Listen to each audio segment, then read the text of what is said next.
Hi, welcome to Wellness and Care by Lori. I'm here on another segment with Dr. Karl Michel, and he's a foot surgeon from Genesis Foot and Ankle Institute in West Palm Beach. So let's continue, okay?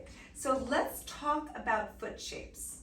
All right, so there are different foot shapes, obviously. Okay. If you take a typical foot, there's what's called the Egyptian foot. There's a Roman foot, then like the common term, and a Greek foot. Okay. I didn't know this. Okay. Yes.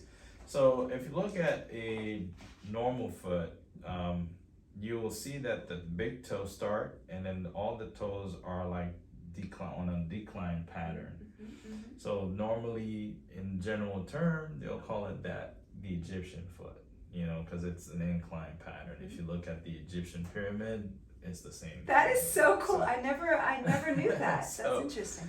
And there, as far as deformity, you have what's called the rectus foot, a flat foot, as well as what's called a cavus foot. A cavus foot is more like a dome shape, like an arc. So, with different foot patterns, there are different ailments you can have. People with flat foot usually have bunions and hammer toes. Cavus foot also, you can have hammer toes, but it's rarely that you get bunions from that as well. With people with cavus foot, you tends to have a lot of sprains, a lot of tendonitis, and that fashion as well. I have a question. Yes. So are you born with that foot shape, or over time you can develop, like? It's both. Okay. You can be born with it, and it can exacerbate with the shoes you're wearing. It can also be acquired after an injury. If you have some type of injury, people with motor vehicle accidents, they have to reconstruct your foot. Sometimes you can end up with that. But mostly, I would say a good majority of people are born with that. That's why it's really important, if you do have kids, to make sure that they haven't outgrown their shoes. Correct. I mean, that's actually correct. Have you ever seen that before? Where it's, so you have. Correct. So one of the things that I see with kids a lot, they're born with flat foot.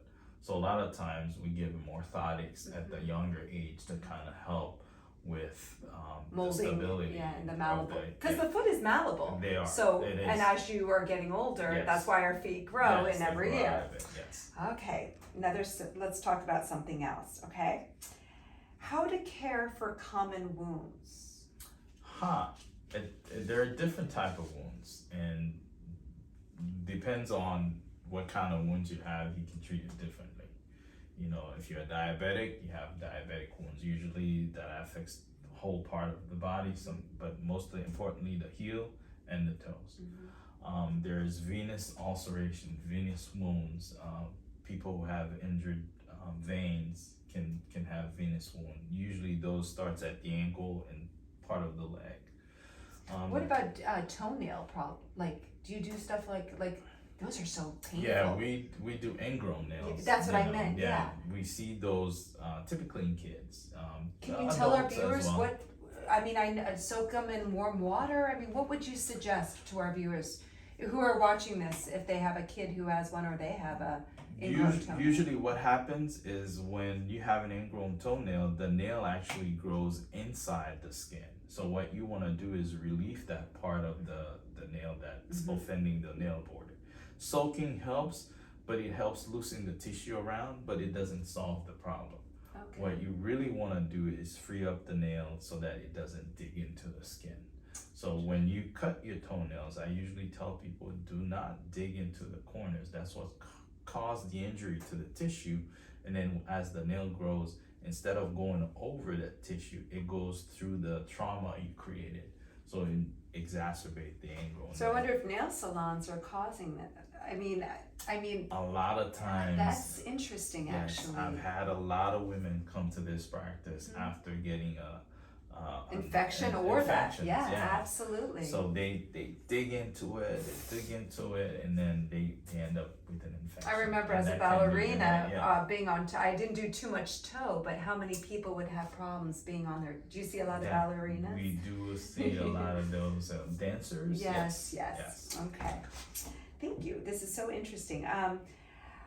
What about some important exercises to strengthen the toes, as well as I can tell you this, to release the toes, to get them more malleable? Well, one of the things you can do here, if you look, just like your fingers, if you think about your toes, think about your fingers the same way, right? Mm-hmm. So you stretch your fingers a lot of times to gain strength with grips and stuff. Same thing with your toes. You can get a band, or you can do it yourself. Go to the joint, you dorsiflex, you hold, and you plantar flex. What that does is, those extensor tendons, you stretch them, and the flexor tendon down there also you stretch them. There are muscles attached to them that when you do those movements, you strengthen those muscles. As you do that, eventually your toes are going to be strong and strong. One of the things you can do also, you can try to grab something on the floor with your toes. So that also can strengthen you. And also, I know this, I did an ankle workshop to strengthen the ankle also. And also, as we get older, I know the ankles are very tough, and they don't have any malleable or any, they need some release. And I know and stretch, but I know for a fact that you can do an alphabet with your foot, right? Yeah. Like A, B, C, D, and so there's different, I would say, angles in your foot. So there's the frontal plane, different planes. There's the frontal plane, this movement, sagittal plane, which is this movement, absolutely, and the transverse plane, which is this movement. So any kind of movement throughout those planes will help your foot, your from the toes joint all the way to your ankle joints. And another thing I always see is that really depending on the client, sometimes they're so pronated all the time, or they're supinated and it gets so tight there. To really look at your foot and understand that you want all of the toes to move, and not just sometimes they think they're moving and they're just doing the big toe, right? Yeah, because they're different exercises. Yeah. You can actually hold this, move each toe as it goes. Yeah. Or you can move them all together. So there's different exercise you can do to help strengthen the toes. And what about Therabands? Do you suggest people to get a Theraband to do it?